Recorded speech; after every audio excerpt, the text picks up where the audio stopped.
একটা আর্টিকেল আমি পড়ি যেখানে বাংলাদেশ চায়না থেকে সব ধরনের প্রোডাক্ট ইম্পোর্ট করে, দুইটা প্রোডাক্ট বাংলাদেশে এক্সপোর্ট না করে বাংলাদেশ থেকে ইম্পোর্ট করে। একটা হচ্ছে শুটকি আর একটা হচ্ছে চামড়া। এখন শুটকির ব্যবসা আমার পক্ষে করা সম্ভব ছিল না ওই পর্যায়ে। সো আমার কাছে মনে হয়েছে যে চামড়ার একটা অপরচুনিটি আছে যদি আমরা ব্যবসাটাকে ট্যাপ করতে পারি, এবং যেহেতু বাংলাদেশের ডোমেস্টিক সাপ্লাই আছে এবং ভ্যালু অ্যাডিশনের অনেক সুযোগ আছে, সেইভাবেই এই ইন্ডাস্ট্রিটাকে চুজ করা। আমি ওয়ালিউল্লাহ বাশার। আমি সাদ আব্দুল্লাহ।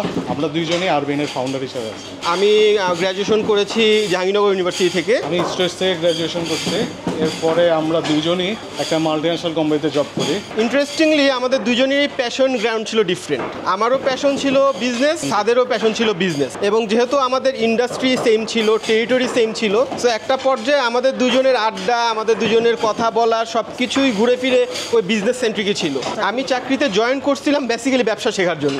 এ কারণে মোর প্রিসাইজলি আমরা সেলসেই জয়েন করি, কারণ সেলসে জয়েন করলে একটা বিজনেসের ইনস অ্যান্ড আউট সব কিছু জানার সুযোগ হয়। মোস্ট ইম্পর্টেন্টলি আমি যখন ডিসাইড করি যে চাকরি ছেড়ে দিয়ে আমি ব্যবসায়ী করব, আমার অবজেক্টিভ ছিল এমন একটা ব্যবসায় আমি আমাকে ইনভেস্ট করব যেখানে sky would be the limit. মানে আমার ব্যবসাটা হইতে হবে এক্সপোর্ট অপরচুনিটি সহ, এবং এক্সপোর্টের গল্প আসলেই চলে আসে চায়নার কথা। যে গ্লোবাল মার্কেটে আপনি যখন বিজনেস কম্পিট করতে যাবেন, আপনাকে তখন গ্লোবাল কম্পিটিটরদের চিন্তা করতে হবে, এবং চায়না সেক্ষেত্রে মোটামুটি সব ইন্ডাস্ট্রিতেই আমাদের চেয়ে অনেক বেশি এগিয়ে। হাজারিবাগে আমি যখন প্রথম আসি, আমার কোনো প্রিভিয়াস হিস্ট্রি ছিল না হাজারিবাগের সাথে। কমিউনিটিতেও খুব ক্লোজলি এই বিজনেসের সাথে কেউ জড়িত ছিল এরকম না।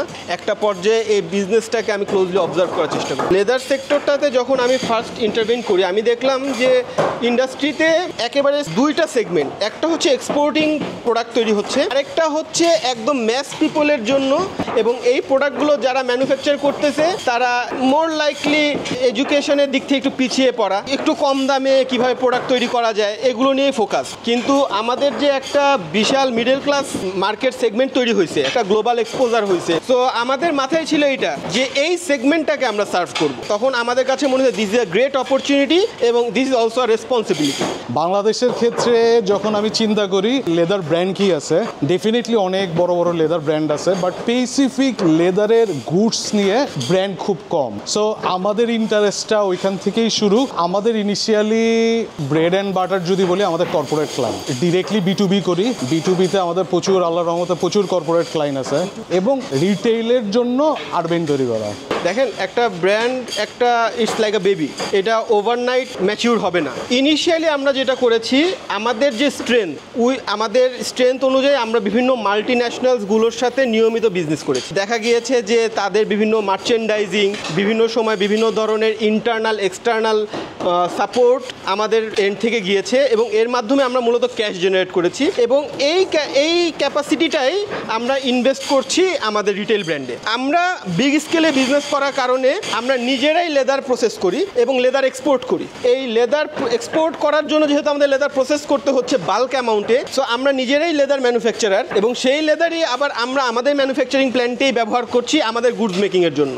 ফলে যেটা হয়েছে যে একটা কনভেনশনাল রিটেল ব্র্যান্ডের যেখানে ম্যানুফ্যাকচারারকে কি প্রফিট শেয়ার করা লাগছে, ম্যানুফ্যাকচারারের লেদার ম্যানুফ্যাকচারারকে প্রফিট শেয়ার করা লাগছে, আমাদের এই ভার্টিক্যাল ইন্টিগ্রেশনের কারণে লেদার এবং ডিস্ট্রিবিউশন সব আমাদের ইনহাউস, এবং সেটা কিন্তু আমাদের প্রোডাক্টের প্রাইস পয়েন্টেও আপনি রিফ্লেকশন পাবেন। কখনো কখনো আপনার কাছে সেটা সারপ্রাইজিংলি কম মনে হতে পারে। আরবেন বেসিক্যালি একটা ফ্রেঞ্চ ওয়ার্ড, আবিধানিক অর্থ হচ্ছে শহুরে সভ্য মানুষ। ছোটবেলা থেকে বড় হয়েছি শহরে, সো আমাদের চিন্তাধারা সব কিছু একটু নগর কেন্দ্রিক। সো আমাদের এটা আপনি আমাদের ব্র্যান্ডের পার্সোনালিটিতেও পাবেন। আমরা আরবেনকে অ্যাজ এ লাইফস্টাইল ব্র্যান্ড হিসাবে তৈরি করতে চাই। মার্কেটে লেদার সম্পর্কে, লেদারের গুডস সম্পর্কে যখন মানুষের ধারণা আসবে, আরবেন সে জায়গায় স্ট্যান্ড করবে। 2019 সালের অক্টোবরে আমাদের ব্যবসা শুরু। আমাদের যখন ব্যবসাটা শুরু হয় তখন আমরা মাত্র একজন কর্মী, একটা সুইং মেশিন, একটা টেবিল দিয়ে শুরু করি, কিন্তু আল্লাহর রহমতে আমরা শুরুতেই বেশ ভালো কিছু ব্যবসার অপরচুনিটি পাওয়ার কারণে খুব দ্রুতই আমাদের ব্যবসা বড় হয়, এবং বড় হওয়ার কিছুদিনের মাথায় করোনা চলে আসে। কিন্তু এই করোনার সময়টাতেও আমরা আমাদের কোনো কর্মীকে ছেড়ে দেইনি, আমরা তাদেরকে ধরে রেখেছি। আবার করোনার পর আমরা আবার ব্যবসাতে ঘুরে দাঁড়াই। একটা পর্যায়ে এসে সাদ যখন ফুল টাইম ব্যবসার সাথে নিজেকে জড়িত করে, তারপর থেকে আল্লাহর রহমতে ব্যবসা আগের চেয়েও আরও দ্বিগুণ গতিতে বড় হয়েছে। একা হলে সম্ভব ছিল না বলা ঠিক হবে না, কিন্তু একটা ভালো সঙ্গী আপনার ব্যবসাকে বড় করতে অনেক বেশি সাহায্য করে।